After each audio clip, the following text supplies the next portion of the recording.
Hi, everybody. Welcome to Women and Children First virtual discussion with two wonderful authors tonight. Before we begin, I will start with our land acknowledgement. Please join me in acknowledging that the land on which this bookstore stands is the occupied, unceded territory of the Potawatomi, Peoria, Miami, and Sioux people. We encourage you to learn more about land acknowledgement and about the rightful owners of the land where you are viewing tonight's program. We also want to encourage that all the attendees, and welcome all of you, it looks like a whole bunch of people are here, can ask the panelist questions anytime using the Ask a Question feature at the bottom of your screen. The format will be that Kristen and Ann will read, Kristen will talk and give Ann some questions to think about, and then a little later we'll open it up to questions, and Kristen, you can read those from the bar, hopefully, or Ann can, and answer those. I am not a huge mystery reader, but I make exceptions, especially for local authors. And one of my favorites is Ann Laughlin. And Ann's here tonight to talk about her new book, Money Creek. But introducing her is her writer friend, Kristen LaBianca. And Kristen is hot on her career as a mystery writer. In 2017, she published her first book, The Last Place You Look. And that awarded her a first PI prize. And her second book, 1 year later, What You Want to See. And her new book is Stories, came out in 2019, The Stories You Tell. So you are just really productive. I hope you don't have to have a day job anymore. No. And I'm curious about how you two met and how you interact about your writing.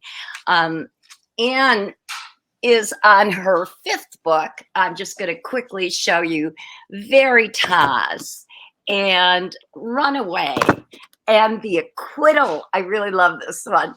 And A Date to Die, her most recent.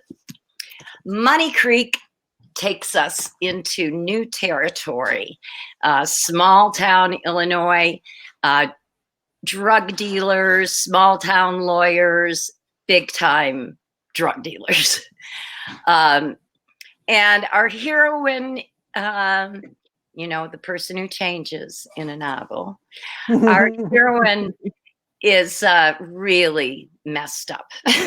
She's only 25, but as a result of grad school and law school and a high-powered job in Chicago, she's gotten herself really messed up on pills. And when she's, really wanting a new start in this small town.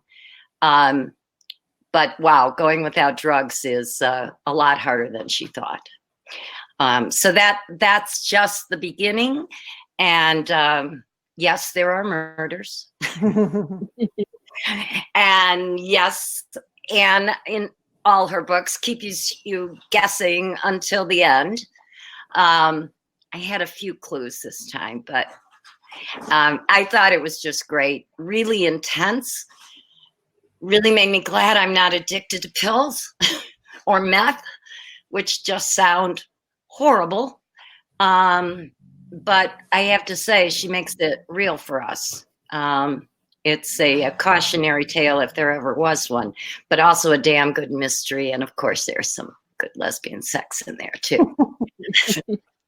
So I'm going to remind you all to buy the book. And that button is right on the bottom of your screen whenever you're moved. There.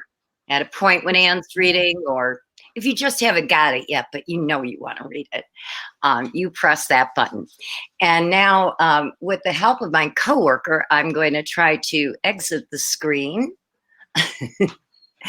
and turn this over to you two. Thank you. Thank you so much, Linda. And welcome, everyone. I'm so excited to be here. And I can't see you all, but I know you're there, and it means so much to me, every one of you who's here. And as Linda mentioned about the format of the event, I'll do a short reading, and then Kristen will ask me some questions, and we'll have a conversation and go to your questions at the end. So yeah, just a short 5-minute reading to give you a taste of the book. And the only setup I need to do here is my main character's name is Claire Lahane, and Claire has just quit her job at a high-powered law firm. She messed up an assignment. It was going to be the second time she will have been written up by her, the partner she works for, and she knew she was going to lose her job, so she quit and went out for the evening. I don't know if celebrate is the right word, but she went out, and this where we pick up is the next morning. The last time Claire woke up with a stranger, she swore it would never happen again. But here she was, opening her eyes to a room she'd never seen before. She lay on her side, naked in a 4-poster bed, as a familiar gut-clenching remorse made her stomach tumble. Her breathing became shallow and rapid. She didn't dare turn to see what kind of man she'd gone home with. It was still dark out, and only the glare of the streetlight poking through the window blinds lit the room.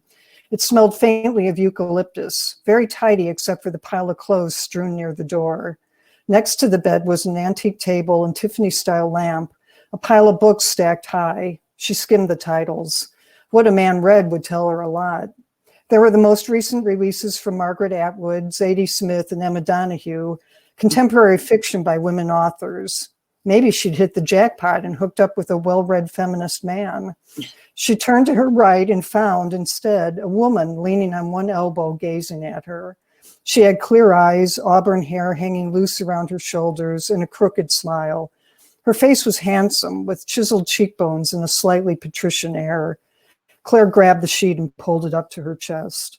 "Good morning, Claire," she said in a timbre-rich alto. Claire stared at her with fixed eyes. Hearing her name made her feel more vulnerable. The woman had the advantage over her. Claire knew nothing, and she knew everything. She prayed she hadn't done anything mortifying. It was a good sign the woman was smiling at her. Whatever she did couldn't have been too bad. She broke her gaze and lowered her eyes. "Good morning," she said, her throat froggy from sleep and God knows what else. "You seem uncomfortable." Claire forced herself to look at her. "I'm a little nervous. I've never been with a woman before." "So you said last night. I hope it was a good experience for you." She hoped so too. She wasn't upset at having sex with a woman, something she knew would have happened sooner or later. But she was ashamed she didn't remember meeting her or anything that came after that. Her short-term memory had been on the fritz. When she was in a blackout, she forgot everything almost as soon as it happened, which was why drunks so often repeated themselves.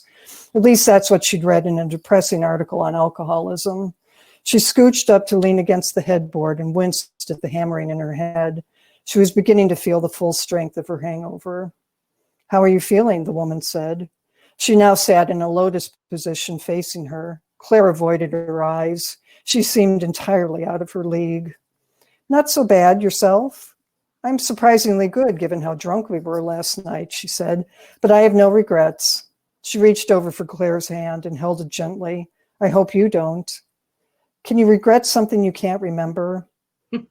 "No, it was lovely," she said. She looked on the floor for her cell phone. It was nowhere in sight. Do you happen to know what time it is?" The woman turned toward her nightstand. "It's 6, still time for more sleep." She ducked her head to meet Claire's eyes. "Unless you were interested in doing something else?" Her voice was sultry, as if she really desired her, which Claire found impossible to believe. "No, I mean, I didn't realize it was so late. I've got to go." She swung her legs to the side of the bed. 6 is late. "I have to get into the office. I work in a sweatshop." Why was she lying? She remembered she didn't have to go to work, that she'd quit the day before, but she was desperate to get away. She looked to where her clothes were scattered near the door. Apparently, they'd been in quite a hurry to get them off. I thought you were a lawyer. Well, I am, and the hours are ridiculous. Claire took a breath before she slid off the bed and tried to walk in a reasonably dignified manner across the room to her clothes. She could feel the woman's eyes on her. You're beautiful. You know that, don't you? No, she didn't. Surely her outside looked as bad as her inside felt. A toxic brew of nausea, the hammering head, and a bucket full of recrimination. Her business suit lay crumpled on the floor, and she pulled it on before glancing back at the woman. She'd gotten out of bed and stood naked in front of her, as comfortable as a hand in a glove. She was at least 6 feet, a few inches taller than Claire, and 100 times more confident. Whatever actually happened, she hoped she'd given the woman pleasure. Usually her blackouts erased the memory of behavior she'd rather forget, but she would have liked remembering her first time with a woman, would like to know whether it was everything she suspected it to be. Claire had to clear her throat to talk. Sorry, I have to run. I'll let myself out. Wait, the woman came closer. Her nakedness seemed billboard-sized. You seem skittish. There's no pressure around what happened last night, 2 adults and all that. Sure, I understand. It's just I have to get going. She stared at Claire for a moment before leading her out of the bedroom to the front door. She seemed ready to move on herself. She held the door open, unconcerned at who might pass in the hallway. The name's Ellen, by the way. I know you don't remember. I do remember. Of course I do. Ellen raised one eyebrow. Are you lying to me or to yourself? She smiled and motioned Claire out the door. Take care of yourself, Claire. That's it. So we should get, there's Kristen. That was wonderful. I really love this book, and I have to say, I love books about messy, complicated women, and this definitely applies. So it's really good stuff. At its heart, I would say this book is about Claire's descent to rock bottom. Why are stories about people totally falling apart so engaging to read and to write? Maybe it's a little bit like driving by a wreck on the roadway and you can't help but stare at it. There's something about people falling apart that I think strikes a little fear in all of us because you know, we're not far at any point from having one's life just kind of become unmanageable. I mean, in an alcoholic and addict, it's easy to see because they're doing all this self-destructive behavior. You don't understand why. You can't imagine why someone continues to self-destruct, but there you have it. But, you know, all of us are not that far away. What about lying, for instance? You know, you find yourself in a situation and you tell a whopper, and then you have to tell another big lie to cover up for that one, and then it dominoes from there, and pretty soon you find your life is unmanageable. I mean, you can't keep track of what you've said and to whom. Or falling in love with your spouse's falling in love with your spouse's best friend or your own best friend. You know it's wrong, and yet you're somehow compelled to do it, and pretty soon your life is a train wreck. So I think we all secretly love hearing these stories, but also feel there, but for the grace of God go I, because you know, unless we keep ourselves tightly wrapped, sometimes it feels like it could all go away. Yeah, I would agree with that. I think that no one decides to ruin their lives completely. Like, the first decision you make is not, I'm going to ruin my life. Like, you decide to do just like one little thing, and it just kind of snowballs from there. Right, and we're all capable of it. Yeah. Yes. Claire's drugs of choice in the book are speed in the form of Adderall to give her a boost when she's feeling kind of flat, and then Valium to take the edge off the boost. So she's in a place where she can't naturally get that equilibrium of feeling correctly balanced. How did you put yourself in her head to show that push and pull conflict? Part of my ability to put myself in Claire's head has to do with the fact that I've been in recovery for 30 years now. And so I have some inside knowledge of that push and pull. And Claire is really, she started taking speed when she was in law school, and there it was very accepted. Lots of other students were doing that, especially around exam time. So that seemed kind of normal. And then she graduated from law school and got a job at this high-powered law firm where, you're working 80 hours a week. You can't possibly keep up. And she couldn't imagine how she was expected to keep up if she wasn't continuing to take her drug of choice. But, you're speeding along and suddenly it's 10 at night and you're still speeding. You need to get some sleep to go back to that hellhole the next day. So, she would temper it with some benzodiazepines to calm her down. And really what Claire is doing is fine-tuning her high, fine-tuning her addiction to keep her life up and running. So, the other big part of that is keeping one's supply going. And that's a huge stressor for an addict like Claire who takes prescription pills, and it's hard to get your supply coming from a regular place. So she has concerns of, getting exactly the right equilibrium with her pills and also with getting the pills themselves. So it's really being an addict or an alcoholic when you get to the point that Claire's at, starts to be a full-time job. It certainly is preoccupies the thoughts and takes a lot of time and, of course, a lot of money to keep up. And at the beginning, it's sort of like Claire is able to sort of hide her addiction from her coworkers. Like she thinks she's doing a good job at it. Maybe people know this, maybe they don't. But in general, like, it's manageable. And as the book goes on, it becomes way less so as she is trying to like sort out all of these dosing and where her source is going to be. Like, people begin to notice that her behavior is as erratic as her insides must feel. Yeah, I mean, there are a couple scenes where you really notice that, and her kind of going off the rails is usually when she's mixed drinking in with her prescription pill taking. So, there's the spectacularly awkward scene where she's so hungover one day that she can't perform in court. And, during that morning, she's incredibly hungover and she's trying to figure out how she's going to make it through this court proceeding. And she goes into her boss's office and learns to her chagrin that her boss is going to go with her to the courthouse for this rather simple motion that needed to be argued. But there she is staring at Claire, and Claire can't make it through the argument. She has to leave the courtroom to throw up. And, and this is in front of her boss, who she really, really admires. I mean, her boss is somebody that Claire would like to be. She's got her act together. She doesn't need these outside things to keep herself able to go on. And so the humiliation is extreme when that happens.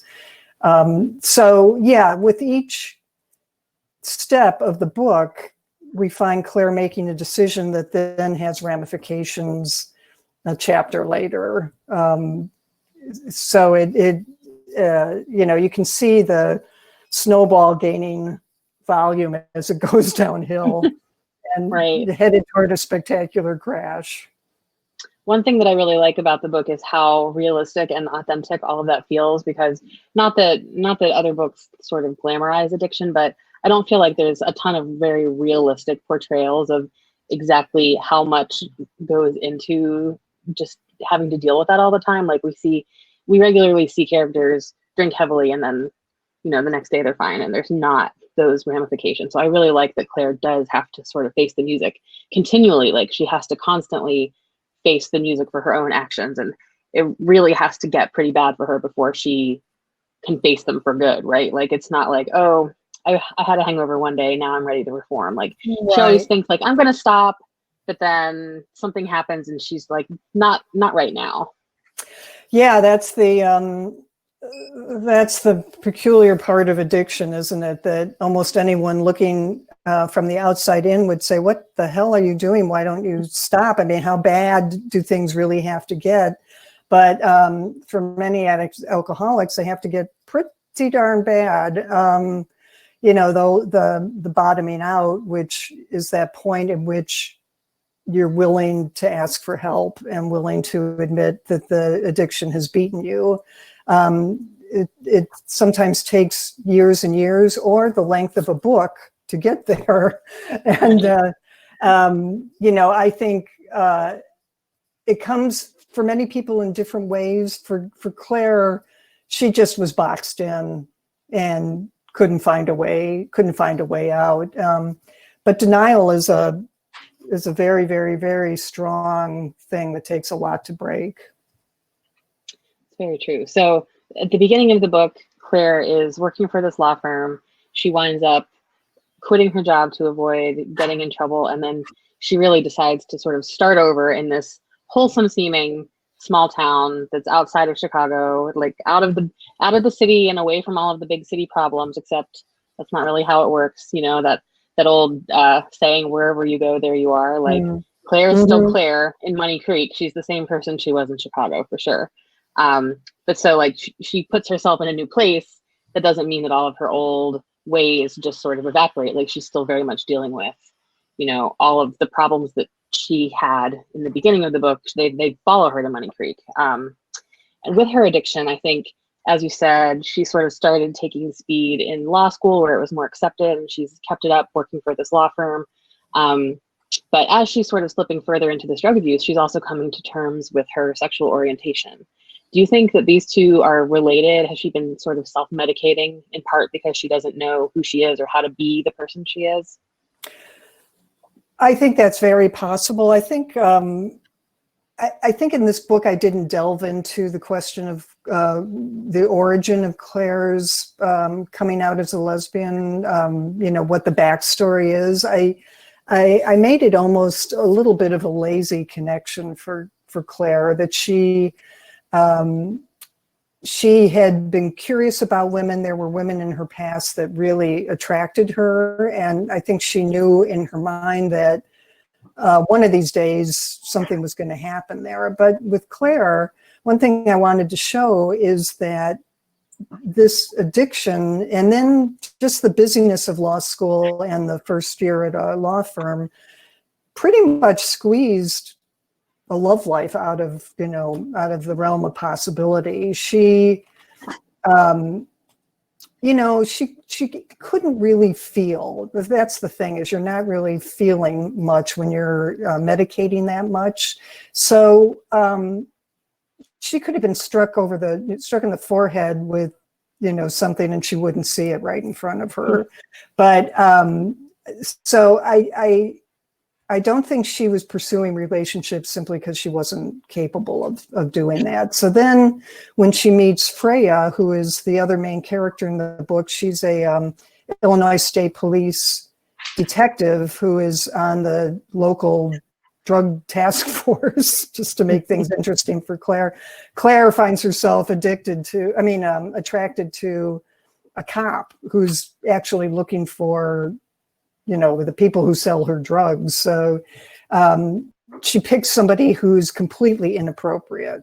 So, you know, she's avoided relationships until the most inappropriate one presents itself, and then she begins opening up. But, you know, you can see in the book that still honesty is a long way away for Claire, and the honesty it takes to have a real relationship just wasn't there for her. So she's spending time with Freya, having fun with Freya, making love with Freya, but her primary concern is still, where do I get my drugs? Are they here? How do I avoid this other mess that's going on? there's a really great scene where Freya is over at Claire's apartment, and Claire sees that her pillbox is sort of half sticking out from underneath the couch on which Freya is sitting. And it's just such a great scene of that, like, oh, this is going to be so bad. And she gets out of that scene without there being like a calamity, but that's just really like how thin the ice is that she is skating on. Right. Yeah. She nudged it under the couch. Yeah. I love that scene. Yeah. So let's talk more about Claire and Freya. So they're very different types of characters. How did the two women come to you when you were writing this book? Well, Claire, I set out to write about somebody who is an active addict. And it's been interesting. I've been getting some reviews of the book and some comments on people finding it challenging to read about an active addict alcoholic instead of somebody who's in recovery and is already, past the worst of it. I hadn't really anticipated that as I was writing it.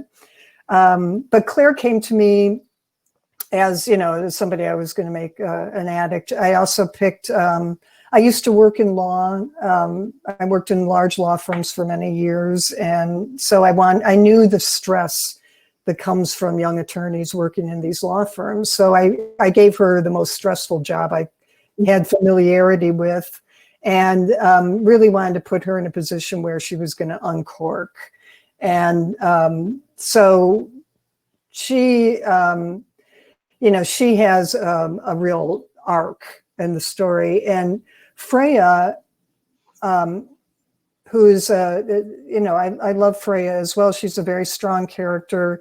As I said, she's a cop. I would say that the book doesn't follow her journey as much as it, as Freya acts as a foil for Claire, and also as a way for me to advance the mystery plot.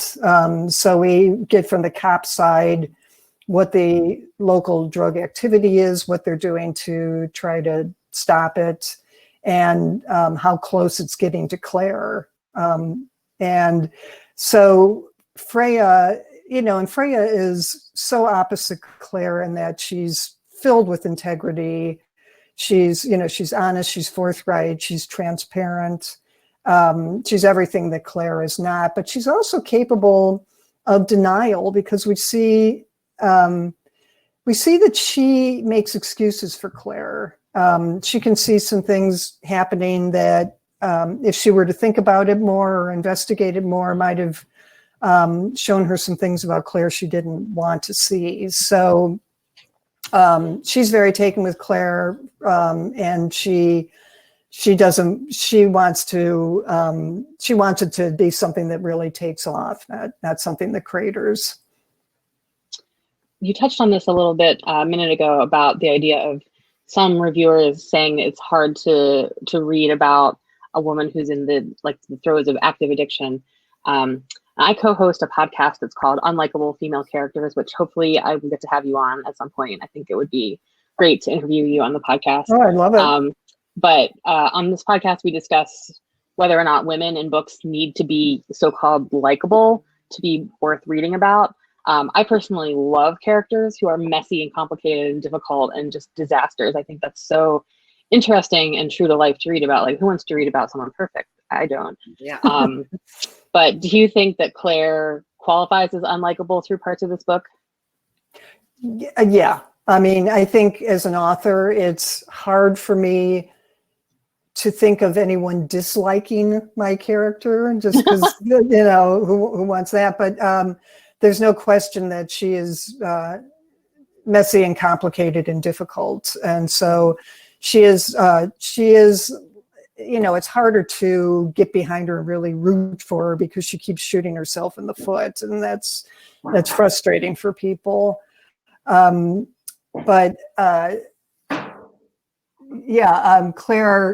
good Lord, I just completely forgot what we were talking about. Oh, unlikable female characters. Yes. Yeah.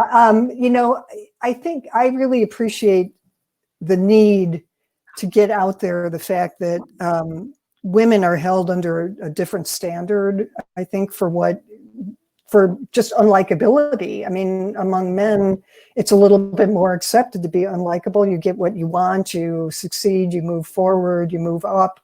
And with women, that's a little less acceptable. And so I like the idea of putting forth somebody who takes a little, you have to hang in there with her. And hopefully she makes it worth your while. But I agree that a flawed character is far more interesting than, I mean, flawed characters introduce their own conflict in a story. You know, there's the external conflict that comes from events that happen in the book. And then there's the internal conflict that comes from one's own personality being at odds with your goal. And Claire couldn't be at more odds for what she really wants. What she really wants is a calm, happy life that doesn't seem to be constantly out of her control. Yeah, that's very true. I think it's so true also that men and male characters are held to a different standard completely than women. Like if you just even think of the idea of like an alcoholic main character in a mystery novel, that's like every male protagonist ever. It's like they never get called unlikable. That's just kind of like the baseline. But you know, with women, that word gets thrown out there if someone is, you know, too pushy, too loud, too disagreeable, to anything. It's really just kind of like a word that means you're too much in some way. And it's really just like it's a catch-all term. Yeah, exactly. Yeah. But that's where like interesting storytelling starts, is with characters who are too much. So I really love that. Great. I think the book's really timely in its portrayal of a small town that's in the grips of the drug trade, because that's an issue through so much of the United States. Did you intentionally set out to tell that story specifically? I don't know if I originally. I think so, because as a big city girl, I've always had an interest in small towns, just because they're opposite world of what I live in, and so they are interesting to me. And I always think that small town life would be bucolic and I wouldn't be as stressed as I am in the city. I don't know that that's true at all. But the small town life in Money Creek is, you can see that, you know, the downsides, like everybody knows everybody else's business. You know, your next door neighbor is watching your window late at night, and you can't do anything without somebody else already knowing about it. But you also get the great sense of interconnectedness and sense of community, kind of a pride of place that that people have in a small town. So I wanted to show how, you know, the very stable nucleus of this town is surrounded by pretty, you know, serious criminal activity. And I think there's the, you know, in small rural areas like that, there's, we've all come to know about the meth labs that are all over the place. And the dealing of OxyContin is particularly bad in rural areas. So I wanted to show the drug organization kind of taking hold of all of that activity and being a little bit more organized and purposeful in the area, and therefore encroaching a little bit on that stable center. And there's one scene when the Claire's boss and her husband and some other people talk about the scourge of drugs, and Claire's sitting there realizing, I'm the scourge, you know, I'm what these people really hate so much. And you know, it just made hate herself a little bit more, if that was even possible at that stage. There's also some fun moments where, like, the sense of small town community, Claire makes a connection. I don't want to give away any spoilers because it's such a good reveal, but she makes a connection in her pursuit of a new drug dealer early in the book that's really the worst possible person that she could wind up connecting with. And it's like, that's the kind of thing that only in a small town, like that would not be believable to happen in Chicago. And as an author, it would be, you know, you can only use coincidence so much. I mean, I think and you guys don't know what we're talking about, but a coincidence like this, I don't think I could have gotten away with if they were in a big city, because it would be, oh, come on, what are the chances? But in a small town, the chances are very high. Yep, exactly. Is Money Creek inspired by a real specific place, or is it just kind of an amalgam of small towns in general?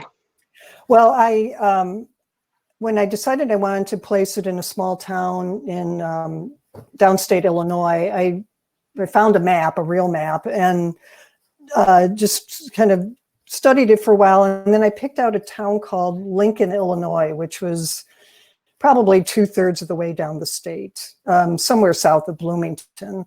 And I decided to drive there for a couple days and just check out the town and see what this small town would be like. And on my way driving there, I passed a little sign as I was going over a bridge that said Money Creek. And I love the way that sounded, Money Creek. And it has nothing to do with money, of course. It's some guy named Money founded the town or the creek. I don't know which, but it was named after him. So I went to Lincoln, Illinois, and it was really a perfectly what I wanted. I mean, it had the small, quaint downtown with, you know, some 19th century buildings, and this amazing domed courthouse where Abraham Lincoln used to try cases. And, you know, it's got the Walmart and the downtown with the empty storefronts and lots of things about current small town life that it was really good for me to spend some time down there seeing. And hopefully I brought some of that to life. It definitely feels like a real place. So Money Creek itself is real, but the town of Money Creek is not a real town. That's right. Okay, got it.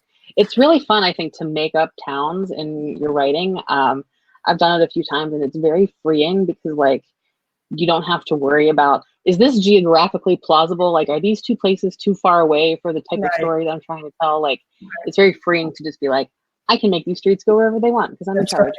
So it's fun. The story really unfolds with a ton of narrative tension in what the reader knows, because as a reader, we get to be in Claire's head and also in Freya's head.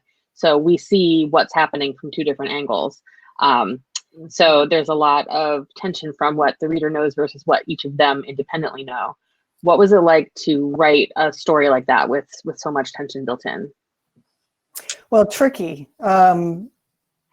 I chose to write in multiple points of view, and you know, if I were to write in one point of view, which you do brilliantly with Roxanne Weary, writing in the first person, for the book I wanted to write, the limitation of the first person would be that I could only write about what Claire knew in her own head.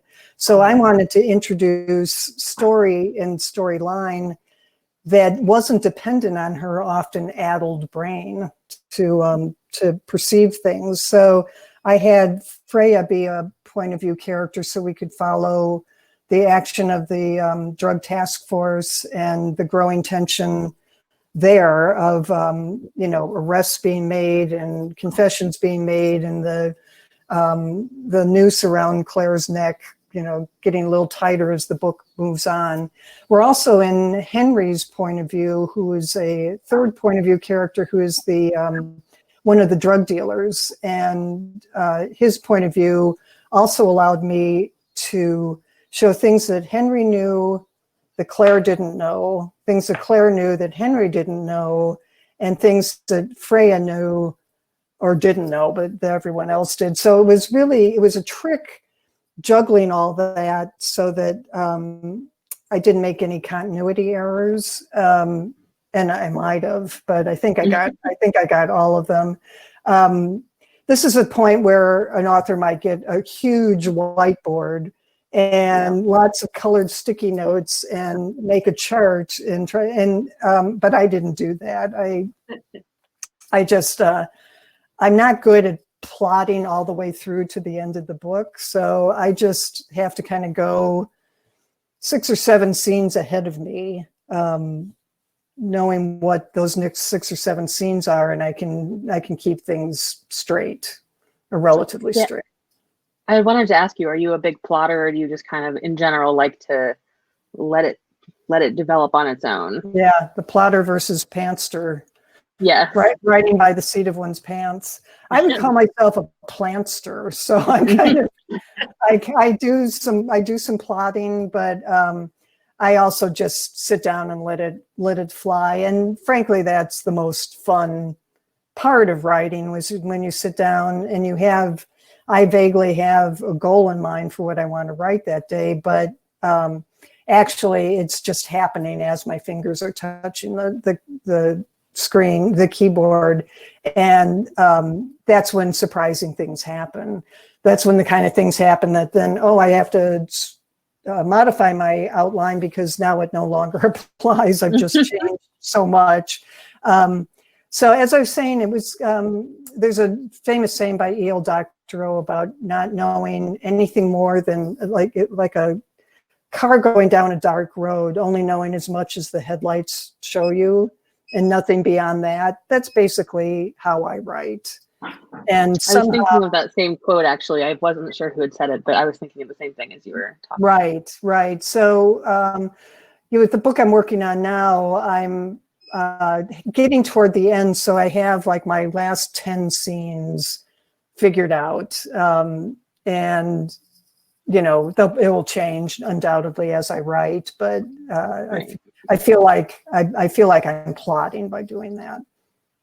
I don't know about you, but I too am sort of a plantser, I guess. I like to have a general idea of where things are going, but if I get too detailed with an outline, I just really find it like limiting, and I wind up sort of just feeling really stuck because like I get an idea, but it doesn't seem to fit. So I'm like, oh, well, let's not go down that path. Here's what the outline says. Right. So it can be really hard to follow those whims, and that's where the magic really happens, is those things that just occur to you as you're writing. When characters surprise you, they just do something that you weren't expecting them to do, or maybe didn't even want them to do, but suddenly there they are doing it, and you have to deal with that.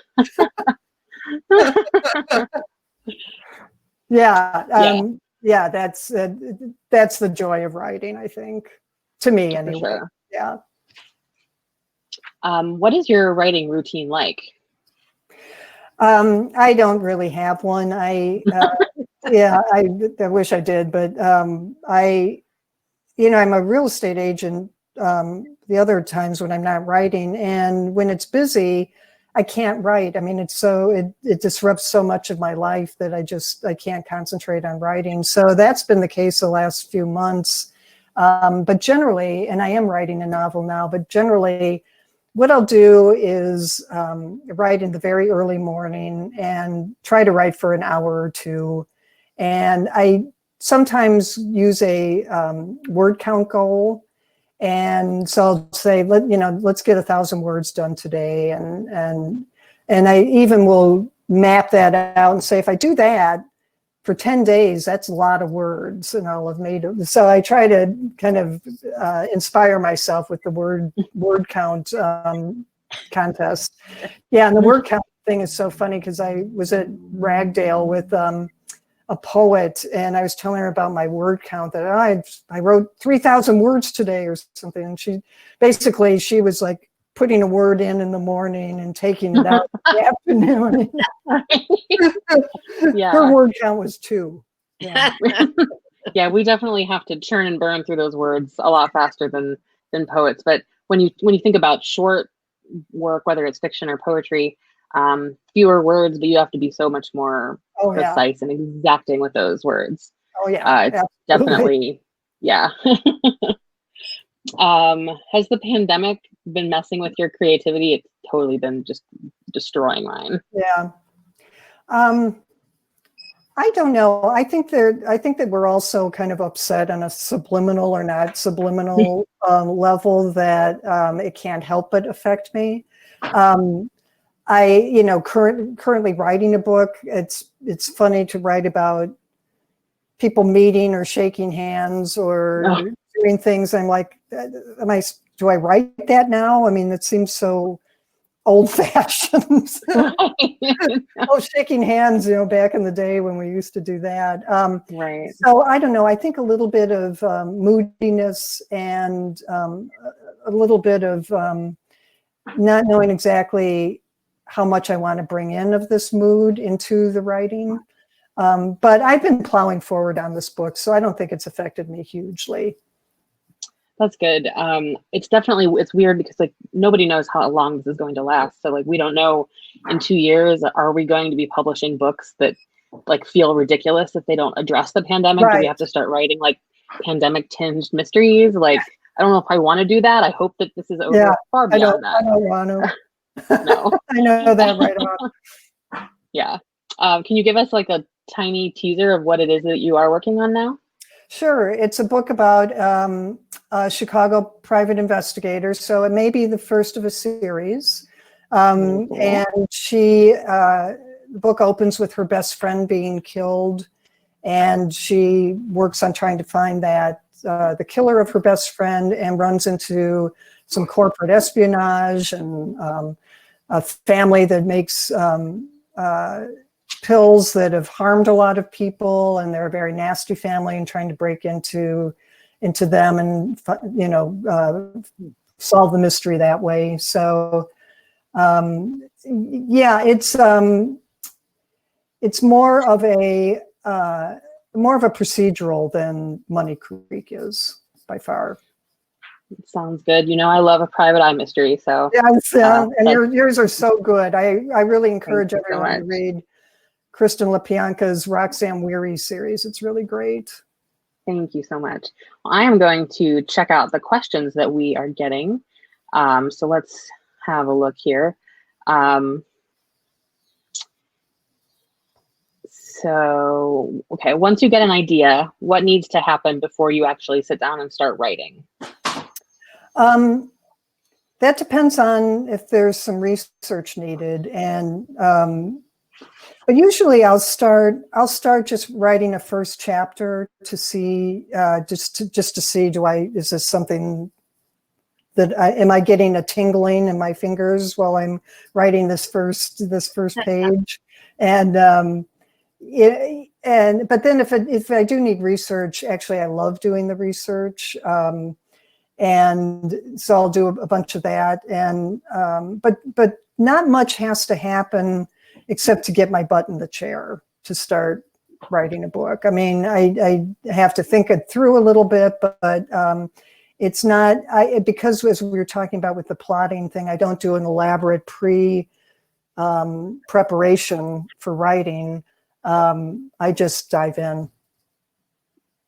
Yeah. So when you write a first draft, does it come out sort of like all janky and the classic shitty first draft thing from Anne Lamott, Bird by Bird, or do you really polish it as you're going and have it come out sort of more or less fully formed? A little of both. So I will write, and then the next day I'll go over what I wrote before and polish that up, and we'll continue on in that way. But then periodically I will stop my forward motion, go back and start revising from the beginning to keep it, to make it conform with my newer thoughts about the book, and also to continue polishing. So by the time I'm finished with my first draft, it's quasi-polished. It's not, a messy first draft, but it's definitely a first draft. And I have to say, as my career has gone on, I have gotten much more serious about doing drafts and doing multiple drafts and getting serious feedback on those drafts. I've joined a writing group, which is just fundamentally important to me in terms of my growth as a writer. And so we go through the book, fairly often before I send it off anywhere. So I would say probably 3 or 4 drafts before the end product. How do you think of, like, do you get to the end of a draft and then decide, like, this was draft 1, and then, like, you make a new document and this is draft 2, or is it all kind of, like, mashed together? I'm trying to make myself feel better about my own messy process where it's all just, like, all one big messy nightmare. Yeah, well, I don't know how interesting this is to the audience, but I use a writing software called Scrivener. Yes, I do too. I use Scrivener also. So I don't, when I come to the end of the first draft, I don't separate that out and put it, I make copies, you know, but I don't start on a whole new second draft. I just go back and play with what's already there. So, and somehow it all stays together. For anyone who doesn't know, Scrivener is basically like a writer's dream come true when it comes to being able to organize long works into sort of smaller chunks within the same document. If you've ever tried to do that to a Word document, you know it's not any fun. But in Scrivener, you can have like separate chapters, but they're still the same file. It's really great. So yeah, I am a big fan of Scrivener. Here is a question. How long did it take you to write Money Creek? It took me about 1.5 years to write. And that was with some stoppage periods, but yeah, about 1.5 years. And that's, it's getting a little longer. My first books, I was putting out a book a year for quite a while.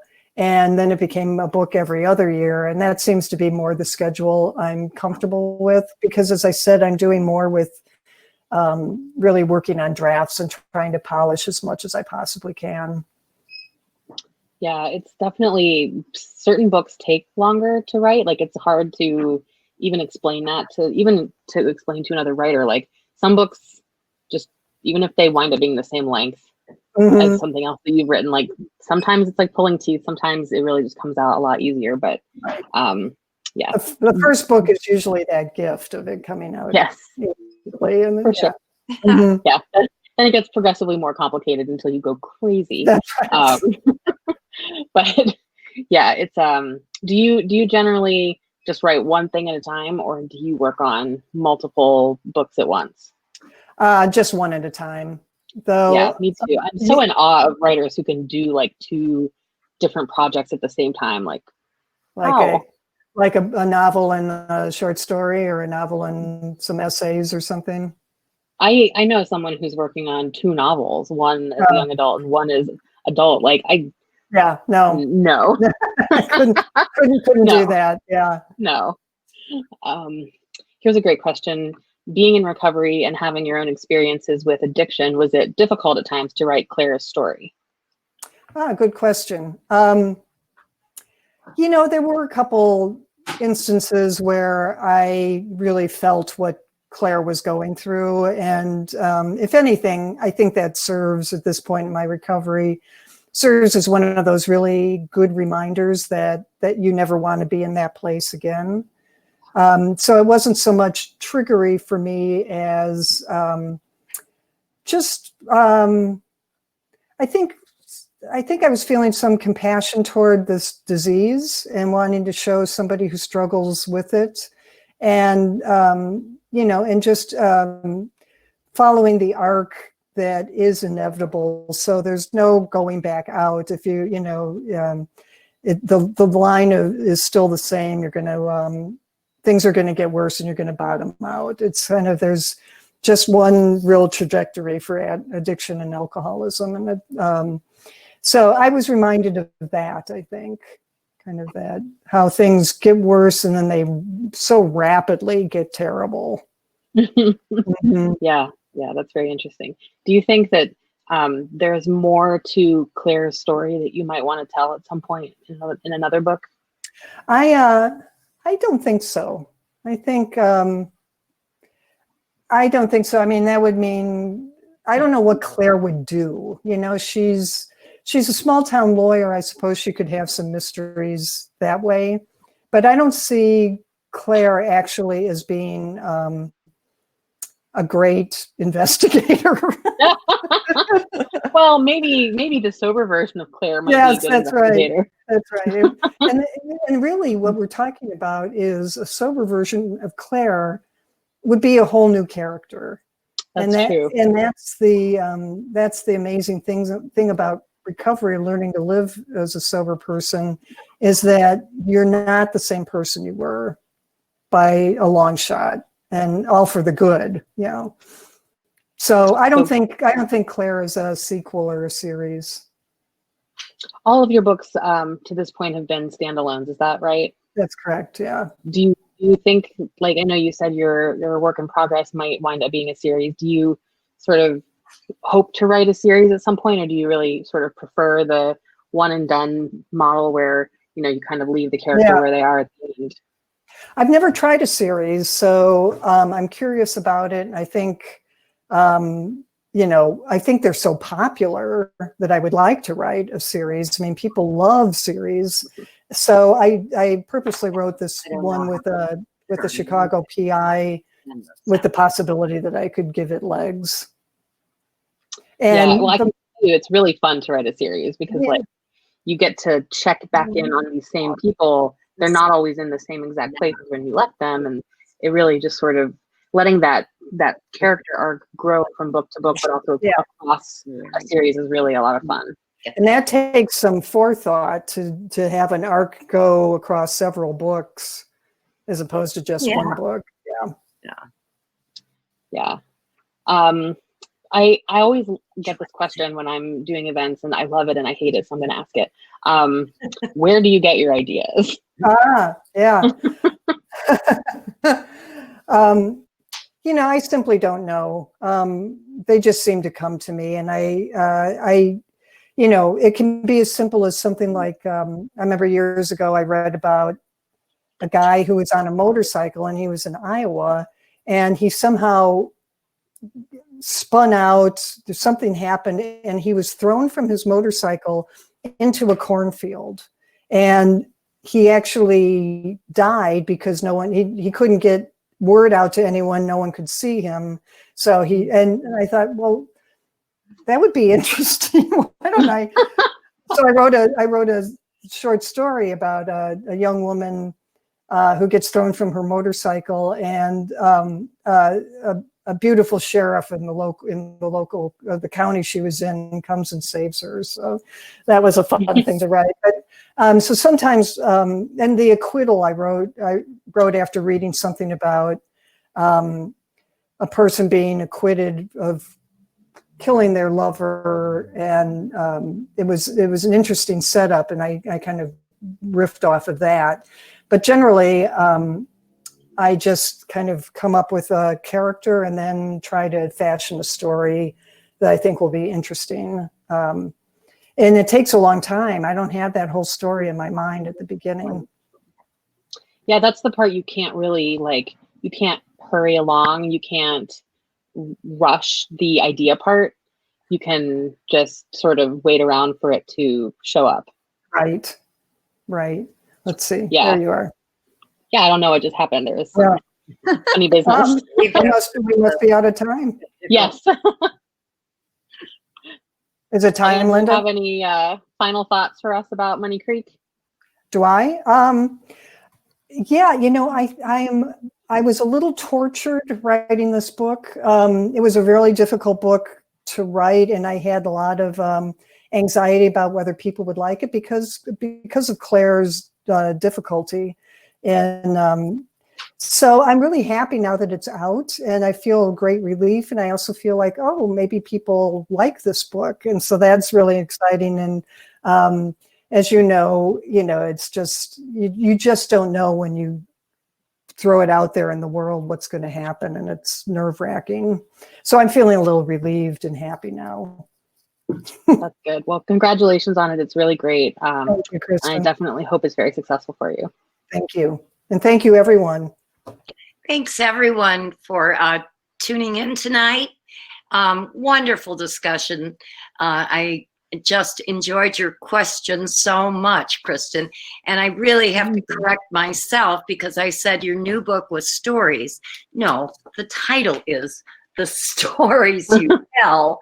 And it is another Roxanne Weary mystery. And what And a great name, Roxanne. I was just going to say, isn't that the greatest name? Yeah. And I'm glad Thank you. you mentioned the podcast, because I am so in favor of unlikable female characters and, you know, unreliable narrators. That's why I love Margaret Atwood's work so much. You know, she throws in a lot of messy characters.